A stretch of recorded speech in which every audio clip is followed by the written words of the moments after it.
Welcome to the World Wire Update YT. Don't forget to subscribe and click the bell icon for more updates and thrilling short scenes. The Supreme Court has delivered a landmark decision that will reshape American trade policy for decades. At the heart of the case, how much power does a president have to impose taxes on foreign goods without Congress? This ruling goes beyond the price of imports. It redefines the constitutional separation of powers, setting a new precedent for executive authority in international economics. For most of U.S. history, Congress controlled tariffs, but President Trump invoked emergency powers to impose sweeping tariffs, arguing they were vital for national security. Years of legal challenges from businesses led to conflicting lower court rulings, demanding Supreme Court clarification. The stakes, either cementing a powerful new tool for presidents, or dismantling a core pillar of Trump's economic agenda. This judgment marks a pivotal moment in the ongoing debate over the balance of power in Washington. President Trump's use of tariffs was rooted in national emergency declarations, claiming they were essential for safeguarding security and sovereignty.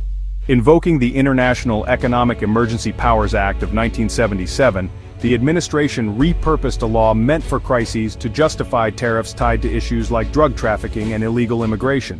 In early 2025, new tariffs targeted Canada, China, and Mexico, followed by a universal 10% tariff on nearly all imports. The administration argued these moves would eliminate the U.S. trade deficit and rebalance global commerce. White House officials insisted the president was using vested emergency authority, not creating new tax law. This approach bypassed Congress, centralizing trade policy in the Oval Office. By linking tariffs to emergencies, the administration unlocked rarely used legal authority for broad economic action. This novel use of the IEEPA set the stage for a fierce legal and political battle over American trade law. Before the Supreme Court intervened, Trump's tariff strategy faced a wave of lawsuits from businesses claiming presidential overreach. Plaintiffs argued the IEEPA was never meant to let presidents create sweeping tariff regimes. Only Congress has that power. In May 2025, the U.S. Court of International Trade ruled the tariffs illegal, finding no sufficient link between the declared emergencies and the tariffs. The court said the president couldn't declare an emergency and enact any economic policy at will. The response had to address the specific threat. The next day, a D.C. federal court echoed this, reinforcing that the IEEPA doesn't authorize unilateral tariffs. By August, a federal appeals court consolidated these views, ruling Trump had exceeded his authority. Only Congress or existing trade laws could implement such tariffs. Despite these defeats, the tariffs stayed in place as the administration appealed, keeping the legal fight alive. The lower courts framed the core question: do emergency powers let the president usurp Congress's authority over trade and taxation? The stage was set for a historic Supreme Court showdown. The outcome would define the limits of presidential power in trade. Trump's tariffs sent shockwaves through the U.S. economy, driving up the cost of imported goods. Businesses faced a tough choice: absorb higher costs or pass them to consumers, leading to price hikes on everything from appliances to groceries. Economists agreed the burden fell mostly on American importers and families, not foreign countries. Tariff revenue soared, topping $213 billion in 2025, but this reflected new costs injected into the economy. Companies relying on global supply chains saw production costs rise, some delaying investments or laying off workers. While a few industries benefited, many faced competitive disadvantages, and retaliatory tariffs hurt U.S. exporters. The administration touted the revenue as a success, but for many, the tariffs meant economic pain and uncertainty. The result? A divided narrative, financial strength for the government, disruption for businesses and consumers. The true cost of the tariffs became a central issue in the legal and political battle. The Supreme Court faced a stark choice with far-reaching consequences for the economy and the balance of power.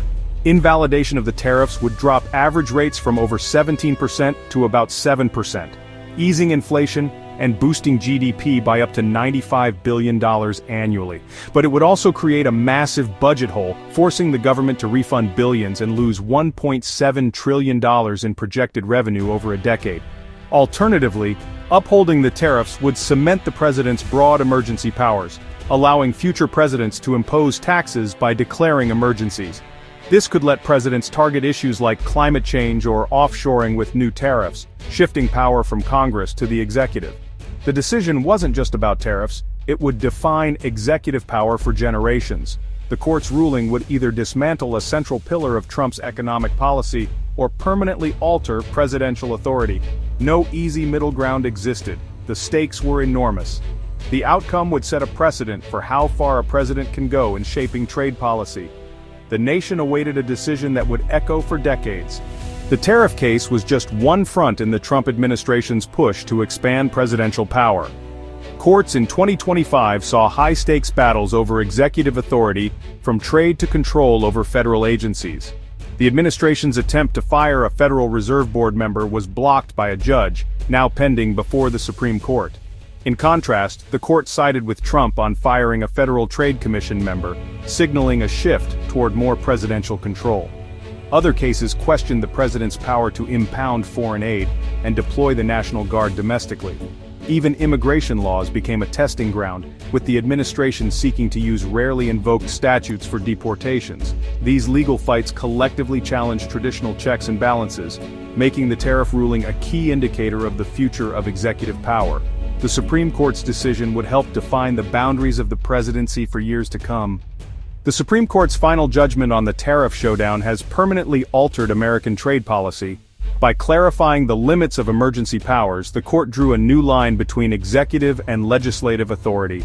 The decision's legacy will shape not just tariffs, but how future presidents use national security to justify economic action.